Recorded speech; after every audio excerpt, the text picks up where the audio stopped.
जय श्री राधे कृष्ण दोस्तों, जय श्री राम। रामायण कथा के किष्किंधा कांड में हमने पिछले अध्याय में देखा था श्री राम द्वारा बाली का वध किया जाता है। तत्पश्चात राम और बाली के बीच संवाद होता है। इसके आगे हम देखते हैं जब तारा को बाली की मृत्यु का समाचार मिला तो वह अत्यंत उद्विग्न हो गई और रोती हुई उस स्थान पर आई जहां बाली का शव पड़ा था। तारा और अंगद बाली के शव से लिपट कर बिलक बिलक कर रोने लगे। उन दोनों को इस प्रकार रोते देख सुग्रीव को अत्यंत दुख हुआ। उसके नेत्रों से अश्रु बहने लगे। तारा बाली से लिपट कर विलाप कर रही थी। हे आर्यपुत्र, आप जैसे पराक्रमी वीर की राम ने छिप कर हत्या करके अत्यंत निंदनीय कर्म किया है। हे नाथ, आप मौन होकर क्यों पड़े हैं? आप अपने पुत्र अंगद को किसके सहारे छोड़ गए? देखिए वह किस प्रकार से बिलक बिलक कर रो रहा है। हे आर्यपुत्र, आज आप ऐसे निर्मोही कैसे हो गए? हे स्वामी, आप मुझे और अंगद को किसके भरोसे छोड़े जा रहे हैं? सुग्रीव, आज तुम्हारा मनोरथ सफल हो गया। जब आनंद से राज्य का सुख भोगो। आज मेरे पास पदपुत्र ऐश्वर्य सब कुछ होते हुए भी मैं विधवा के नाम से पुकारी जाकर संसार में तिरस्कृत जीवन व्यतीत करूंगी। पुत्र अंगद, अपने धर्म प्रेमी पिता का अंतिम दर्शन कर लो। यमलोक को जाते हुए अपने पिता का हाथ जोड़कर अभिवादन करो। देखो स्वामी, आपका पुत्र हाथ जोड़कर आपके सामने खड़ा है। उसे आशीर्वाद क्यों नहीं देते? आज आपने इस युद्ध रूपी यज्ञ में मेरे बिना कैसे भाग लिया? बिना अर्धांगिनी के तो कोई यज्ञ पूरा नहीं होता। इस प्रकार तारा नाना प्रकार से विलाप करने लगी। बाली के वानर सरदारों ने बड़ी कठिनाई से उसे शव से अलग किया। धनुष धारण किए राम को देखकर तारा उसके पास आकर बोली, हे अमल कमल दल लोचन राम, आप वीर, तेजस्वी, धर्मात्मा और महान दानवीर हैं। मैं आपसे एक दान मांगती हूँ। जिस बाण से आपने मेरे पति के प्राण लिए हैं, उसी बाण से मेरे प्राण भी हर लीजिए, ताकि मैं मरकर अपने पति के पास पहुंच जाऊं। मेरे पति देव स्वर्ग में मेरी प्रतीक्षा कर रहे होंगे। तारा के मर्म स्पर्शी शब्दों को सुनकर रामचंद्र बोले, तारा, तेरा इस प्रकार शोक और विलाप करना व्यर्थ है। सारा संसार परमात्मा के द्वारा बनाए गए विधान के अनुसार चलता है। विधाता की ऐसी ही इच्छा थी। यह सोचकर तुम धैर्य धारण करो। अंगद की कोई चिंता मत करो। वह आज से इस राज्य का युवराज होगा। तुम्हारा पति वीर था। वह युद्ध करते हुए वीरगति को प्राप्त हुआ है। यह तुम्हारे लिए गौरव की बात है। शोक तज कर रोना बंद करो। रोने से दिवंगत आत्मा को कष्ट पहुंचता है। इस प्रकार राम ने तारा को अनेक प्रकार से धैर्य बंधाया। फिर वे सुग्रीव से बोले, हे वीर, तारा और अंगद को साथ ले जाकर अब तुम बाली के अंतिम संस्कार की तैयारी करो। अंगद, तुम इस संस्कार के लिए घृत, चंदन आदि ले आओ। और हे तारा, तुम भी शोक को त्याग कर बाली के लिए अर्थी की तैयारी कराओ। इस प्रकार रामचंद्र जी ने सबसे कह सुनकर बाली के अंतिम संस्कार की तैयारी करवाई। बाली के शव यात्रा में बड़े बड़े योद्धा और किष्किंधा निवासी रोते कलपते शमशान घाट पहुंचे।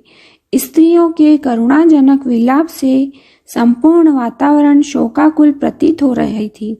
नदी के तट पर जब चिता बनाकर बाली का शव उस पर रखा गया तो संपूर्ण वातावरण एक बार फिर करुण चित्कार से गूंज उठा।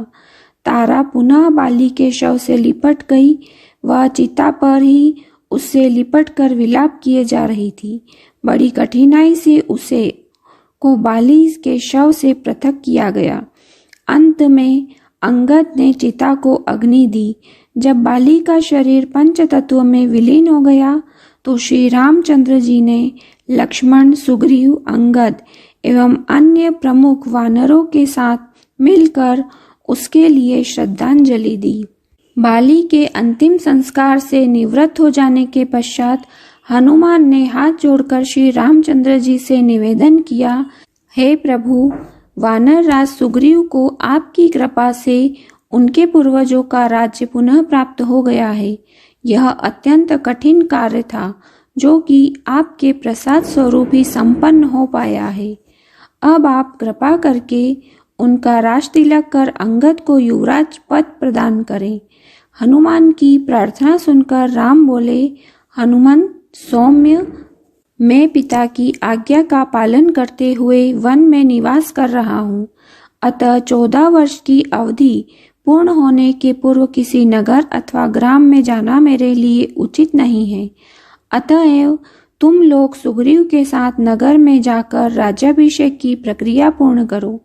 फिर राम ने सुग्रीव से कहा, हे मित्र, तुम लौकिक और शास्त्रीय व्यवहार के ज्ञाता हो, नीतिवान और लोक व्यवहार कुशल हो, इसलिए अपने भतीजे अंगद को युवराज का पद प्रदान करो।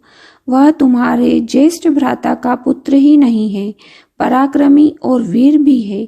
कुछ दिन तुम लोग राज्य में रहकर शासन व्यवस्था को सुव्यवस्थित करो और प्रजा की भलाई में मन लगाओ। श्रावण का महीना आ गया है और वर्षा की ऋतु का आरंभ हो चुका है, अतः 4 मास तक सीता की खोज संभव नहीं है। वर्षा की समाप्ति पर जानकी की खोज करना। मैं इस अवधि में लक्ष्मण सहित इसी पर्वत पर निवास करूंगा। राम से विदा होकर सुग्रीव किष्किंधा जाकर किष्किंधापुरी की शासन व्यवस्था में व्यस्त हो गए। इस अंतराल में राम लक्ष्मण के साथ पर्वत पर निवास करने लगे। एक सुरक्षित कंदरा को कुटिया का रूप देकर वे लक्ष्मण से बोले, हे भाई, हम वर्षा ऋतु यहीं व्यतीत करेंगे। वृक्षादि से सुशोभित यह पर्वत अत्यंत रमणीक है। इस गुफा के निकट ही सरिता के प्रवाहित होने के कारण यह स्थान मेरे लिए और भी सुविधाजनक रहेगा। यहाँ से किष्किंधा भी अधिक दूर नहीं है, किंतु इस शांतिप्रद वातावरण में भी जानकी का वियोग मुझे दुखी कर रहा है। उसके बिना मेरे हृदय में भयंकर पीड़ा होती है। इतना कहकर वे शोक में डूब गए। अपने अग्रज को शोकातुर देखकर लक्ष्मण बोले, हे वीर, इस प्रकार व्यतीत होने से कोई लाभ नहीं है। शोक से तो उत्साह नष्ट होता है और उत्साहहीन हो जाने पर रावण से हम कैसे प्रतिशोध ले सकेंगे। इसलिए आप धैर्य धारण कीजिए। हम रावण को मारकर भाभी को अवश्य मुक्त कराएंगे। केवल कुछ दिनों की बात और है। लक्ष्मण के वचनों से राम ने अपने हृदय को स्थिर किया और वे प्रकृति की शोभा निहारने लगे। थोड़ी देर तक वे वर्षाकालीन प्राकृतिक दृश्यों का अवलोकन करते रहे। फिर लक्ष्मण से बोले, हे लक्ष्मण, देखो, इस वर्षा ऋतु में प्रकृति कितनी सुंदर प्रतीत होती है। ये दीर्घाकार मेघ पर्वतों का रूप धारण किए आकाश में दौड़ रहे हैं। इस वर्षा ऋतु में ये मेघ अमृत की वर्षा करेंगे। उस अमृत से भूतल वासियों को कल्याण करने वाली नाना प्रकार की औषधियां, वनस्पति, अन्न आदि उत्पन्न होंगे। इधर इन बादलों को देखो, एक के ऊपर एक खड़े हुए ऐसे प्रतीत होते हैं मानो प्रकृति ने सूर्य तक पहुंचने के लिए इन कृष्ण श्वेत सीढ़ियों का निर्माण किया है। शीतल मंद सुगंधित समीर हृदय को किस प्रकार प्रफुल्लित करने का प्रयत्न कर रही है, किंतु विरहजनों के लिए यह अत्यधिक दुखदायी भी है। उधर पर्वत पर से जो जलधारा बह रही है, उसे देखकर मुझे ऐसा आभास होता है कि सीता भी मेरे वियोग में इसी प्रकार अश्रुधारा बहा रही होगी। इन पर्वतों को देखो, इन्हें देखकर लगता है जैसे ब्रह्मचारी बैठे हो। ये काले काले बादल इनकी मृगछालाएं हो, नद नाले इनके यज्ञोपवीत हो और बादलों की गंभीर गर्जना वेद मंत्रों का पाठ हो। कभी कभी ऐसा प्रतीत होता है कि ये बादल गरज नहीं रहे हैं, अपितु बिजली के कोड़ों से प्रताड़ित होकर पीड़ा से करहाते हुए आर्तनाद कर रहे हैं। काले बादलों में चमकती हुई बिजली ऐसी प्रतीत हो रही है मानो राक्षस राज रावण की गोद में मूर्छित पड़ी जानकी हो। हे लक्ष्मण, जब भी मैं वर्षा के दृश्यों को देखकर अपने मन को बहलाने की चेष्टा करता हूँ, तभी मुझे सीता का स्मरण हो आता है। यह देखो, काले मेघों से 10 दिशाओं को अपनी काली चादर से इस प्रकार आवृत कर लिया है जैसे मेरे हृदय की समस्त भावनाओं को जानकी के वियोग ने आच्छादित कर लिया है। इस वर्षा ऋतु में राजा लोग अपने शत्रु पर आक्रमण नहीं करते। गृहस्थ लोग घर से परदेश नहीं जाते। घर उनके लिए अत्यंत प्रिय हो जाता है। राजहंस भीमान सरोवर की ओर चल पड़ते हैं। चकवे अपनी प्रिय चकवियों की साथ मिलने को आतुर हो जाते हैं और उनसे मिलकर अपूर्व प्राप्त करते हैं। किंतु मैं ऐसा अभागा हूँ जिसकी चकवी रूपी सीता अपने चकवे से दूर है। मोर अपनी प्रियाओं के साथ नृत्य कर रहे हैं। ऐसा प्रतीत होता है कि बगुलों की पंक्तियों से शोभायमान जल से भरे श्याम वर्ण मेघ मानो किसी लंबी यात्रा पर जा रहे हैं। वे पर्वत के शिखरों पर विश्राम करते हुए चल रहे हैं। पृथ्वी पर नई नई घास उगाई है और उस पर बिखरी हुई लाल लाल वीर बहुटियां ऐसी प्रतीत होती है मानो कोई नवयौवना कामिनी हरे परिधान पर लाल बूटे वाली बेल लगा लेटी हो। सारी पृथ्वी इस वर्षा के कारण हरितिमामय हो रही है। सरिताएं कल कल नाद करती हुई बह रही है। वानर वृक्षों पर अटखेलियां कर रहे हैं। इस सुखद वातावरण में केवल विरही जन अपने प्रियों को वियोग में तड़प रहे हैं। उन्हें इस वर्षा की सुखद फुहार में भी शांति नहीं मिलती है। देखो, ये पक्षी कैसे प्रसन्न होकर वर्षा की मंद मंद फुहारों में स्नान कर रहे हैं। उधर वह पक्षी पत्तों में अटकी हुई वर्षा की बूंद को चाट रहा है। सूखी मिट्टी में सोए हुए मेंढक मेघों की गर्जना से जागकर ऊपर आ गए हैं और टर टर की गर्जना करते हुए बादलों की गर्जना से स्पर्धा करने लगते हैं।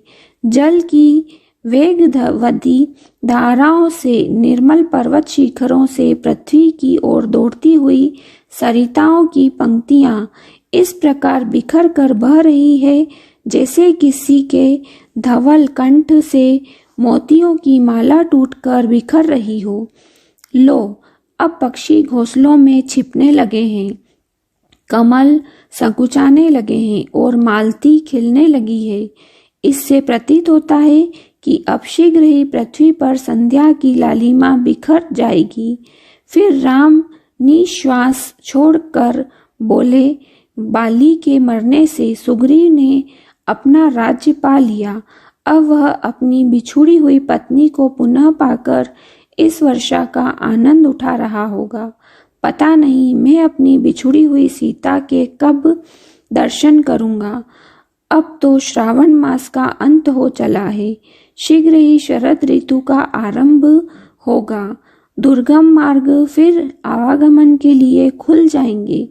मुझे विश्वास है शरद ऋतु आते ही सुग्रीव अपने गुप्तचरों से अवश्य सीता की खोज करवाएगा। इतना कहकर राम गंभीर कल्पना सागर में गोते लगाने लगे। जय श्री राम। आज का अध्याय यही समाप्त होता है। इसके आगे की कथा हम कल के अध्याय में श्रवण करेंगे। उम्मीद है दोस्तों आपको मेरी ये वीडियो पसंद आई होगी। अगर आपको मेरी ये वीडियो पसंद आई है तो इसे लाइक अवश्य कीजिएगा और ज़्यादा से ज़्यादा शेयर कीजिएगा। और अगर आप इस चैनल पर नए हैं तो चैनल को सब्सक्राइब कर लें और बेल आइकन दबा लें, जिससे आपको हमारी आगे आने वाली सभी नोटिफिकेशन मिलती रहेगी।